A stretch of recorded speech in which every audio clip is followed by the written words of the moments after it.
Oui, on étudie bien sûr toutes les équipes et c'est une équipe qui a arraché sa qualification au play-off et je pense que toutes les équipes qui sont au play-off méritent d'être au play-off. Il ne faut surtout pas diminuer l'un ou l'autre prétendant à ces play-offs. Chacun a une chance sur 12 de remporter ce championnat. Je pense qu'il faut toujours considérer l'adversaire. Ça a toujours été mon discours, faire preuve d'humilité et donner le maximum sur le terrain pour essayer d'emporter les 3 points. Une équipe que vous avez dit qui est joueuse, qui possède quelques talents, quelques jeunes talents, quelques joueurs aussi un peu élancés, même si je pense qu'ils seront privés de leur avant-centre, Tony, qui est avec les -20. Bon, ils ont un autre avant-centre qui peut certainement pallier à son absence, mais normalement le titulaire c'est lui. Ce sera peut-être un petit handicap pour Angevert, mais bon, nous on doit regarder bien sûr notre état d'esprit, notre forme et essayer de jouer notre football pour essayer de remporter les 3 points face à un des adversaires potentiels pour cette qualification peut-être en Ligue des Champions ou qualification en Coupe de la CAF.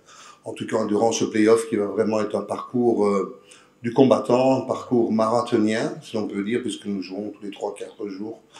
Mais de toute manière, c'était la seule solution. C'est la meilleure solution qui a été prise, c'était de jouer dans les 2 villes avec des infrastructures correctes, éviter trop de problèmes de flux aérien. Et je crois que c'était la seule solution valable pour que ces playoffs puissent aller jusqu'au bout. Oui, je suppose qu'ils vont essayer de rebondir, comme toute équipe qui a subi un revers.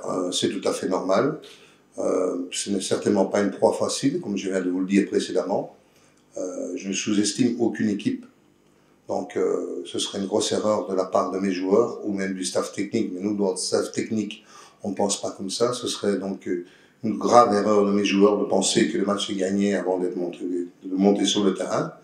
Car je dis toujours, il y a 11 joueurs, plus tous les réservistes qui sont là, et ils veulent tous obtenir la victoire.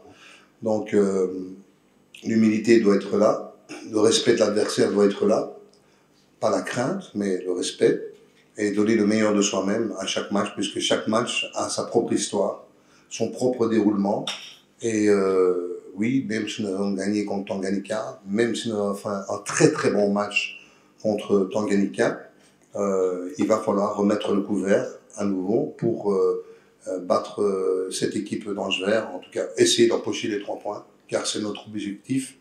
On ne va pas se cacher, hein, on ne va pas dire non, on vient pour perdre ou faire un match nul, non.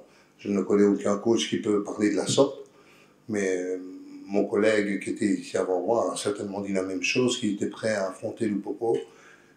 Et je sais que les équipes, lorsqu'elles évoluent contre Lupopo, sont en général très très motivées. Donc j'espère qu'on aura droit à une belle confrontation demain. Personne à l'infirmerie. Mika Michi, oui, il avait juste la phalangette d'un doigt qui était déplacé. Je connais un petit peu des notions d'ostéopathie. J'ai pu lui recentrer directement lorsqu'il est sorti. Et là, on a fait une radio pour confirmer qu'il y a fracture ou pas. Il n'y a pas fracture. Donc c'est juste le tendon qui est un peu touché, les ligaments, bien sûr.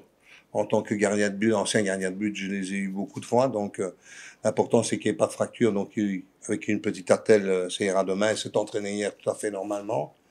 Et pour le reste, nous n'avons personne d'autre à l'infirmerie. Nous avons encore 8 ou 9 joueurs qui sont à Lubumbashi, qui s'entraînent tous les matins avec le reste du staff technique.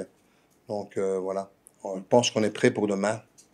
Espérons que tout se passe pour le mieux du monde, avec des acteurs qui voudront vraiment jouer au football de part et d'autre, avec des officiels qui seront là aussi pour participer correctement au spectacle, parce que le football reste un spectacle. Le football, c'est pas la guerre.